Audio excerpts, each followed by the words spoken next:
Assalamualaikum warahmatullahi wabarakatuh. Perkenalkan, nama saya Mustaqim. Saya dari kelas PAI 3A. Saya akan menjelaskan materi tentang hukum-hukum dalam Islam. Langsung saja masuk dalam materi. Jadi, hukum Islam adalah suatu aturan yang ditetapkan dan berkaitan dengan segala amal perbuatan seorang mukallaf, baik perintah itu mengandung sebuah tuntutan, larangan, atau segala hal yang diperbolehkan. Hukum Islam berlaku bagi setiap umat muslim yang sudah baligh. Ukuran baligh bagi perempuan yaitu usia 9 tahun sampai 15 tahun dan ditandai dengan menstruasi ataupun haid. Bagi seorang laki-laki berusia 15 tahun dan ditandai dengan mimpi basah. Sedangkan yang disebut dengan mukallaf yaitu seorang muslim yang sudah dewasa dan sehat, tidak memiliki gangguan jiwa ataupun akal, yang mana diberi sebuah perintah ataupun kewajiban ataupun larangan oleh agama. Hukum Islam diberlakukan oleh para ahli fikih untuk mempermudah umat muslim dalam menjalankan ibadah. Hukum Islam sendiri dibagi menjadi 5, yaitu yang pertama yaitu hukum wajib. Wajib merupakan suatu perkara yang harus dikerjakan dan tidak boleh ditinggalkan. Jika seorang umat muslim yang mengerjakan, maka akan mendapatkan pahala. Akan tetapi jika ditinggalkan, akan berdosa. Kata lain dari wajib yaitu fardu. Fardu yaitu dibagi menjadi 2. Tadi sudah dijelaskan mengenai fardu. Fardu dibagi menjadi 2, yaitu yang pertama fardu ain. Fardu ain merupakan suatu perkara yang harus dikerjakan bagi kaum muslimin tanpa boleh diwakilkan.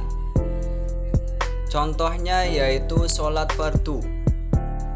Jadi setiap umat muslim itu harus mengerjakan sholat fardu, tidak boleh diwakilkan.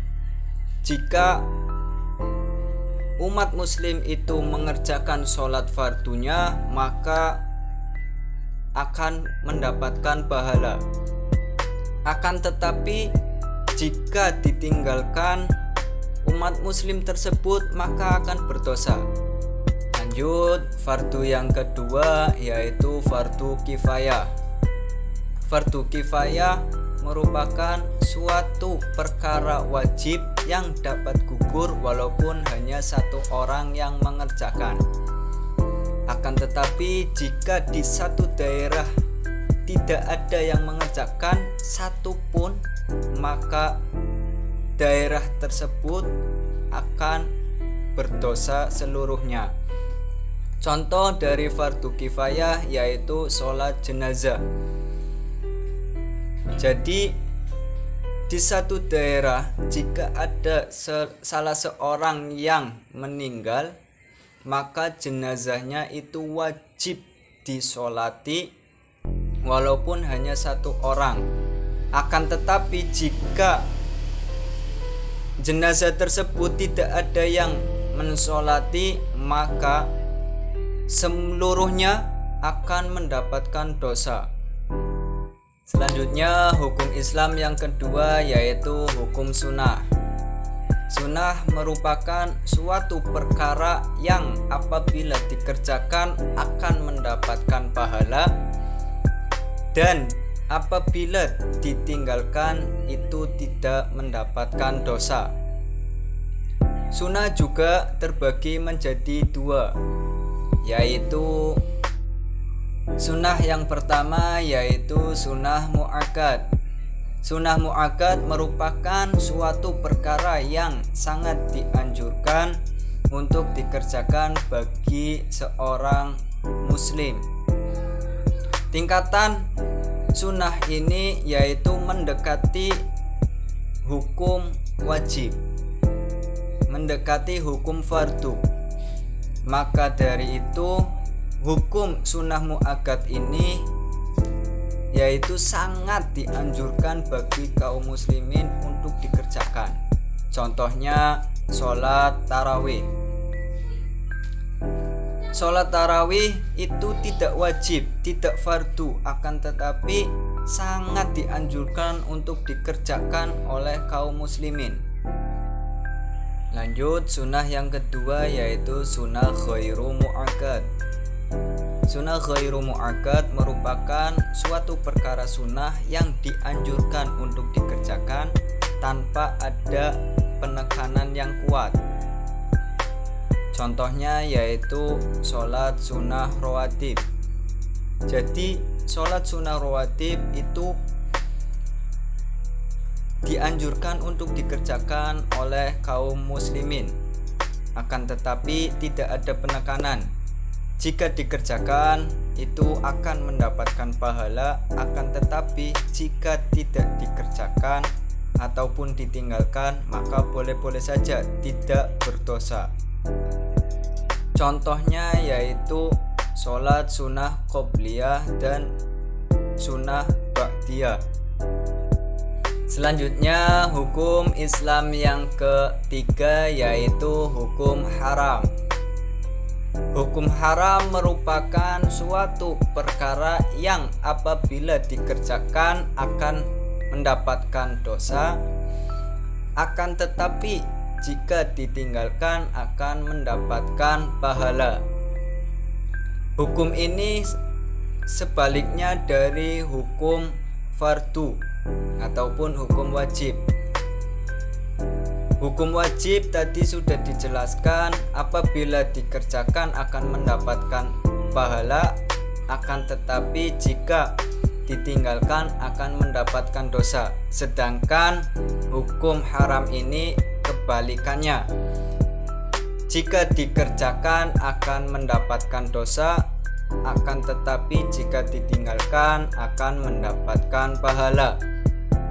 Contoh hukum ini yaitu minum minuman keras. Jadi minum khamar adalah suatu hal perbuatan yang tidak dibolehkan dan diharamkan. Jika seorang muslim mengerjakan maka akan mendapatkan dosa. Akan tetapi jika umat muslim tadi tidak mengerjakan ataupun meninggalkan maka akan mendapatkan pahala. Selanjutnya hukum Islam yang keempat yaitu hukum makruh. Hukum makruh merupakan suatu perkara yang apabila dikerjakan tidak akan berdosa, akan tetapi jika ditinggalkan akan mendapatkan pahala. Contohnya yaitu makan dan minum dalam keadaan berdiri. Jika ada seorang muslim yang makan ataupun minum dalam keadaan berdiri, itu boleh-boleh saja, tidak berdosa. Akan tetapi lebih bagus, lebih baik umat muslim tersebut makan dan minum itu dalam keadaan duduk. Itu akan mendapatkan pahala. Selanjutnya hukum Islam yang terakhir yaitu hukum mubah. Hukum mubah merupakan suatu perkara yang apabila dikerjakan ataupun ditinggalkan tidak mendapatkan suatu ganjaran apapun, baik itu pahala ataupun dosa. Contoh dari hukum mubah ini yaitu pada saat berdoa akan tetapi tidak menggunakan bahasa Arab. Demikian penjelasan dari saya tentang hukum-hukum dalam Islam. Semoga bermanfaat untuk kita semua. Terima kasih dan mohon maaf apabila ada kata-kata yang salah, baik disengaja maupun tidak disengaja. Wallahul muwaffiq ila aqwamit thoriq. Wassalamualaikum warahmatullahi wabarakatuh.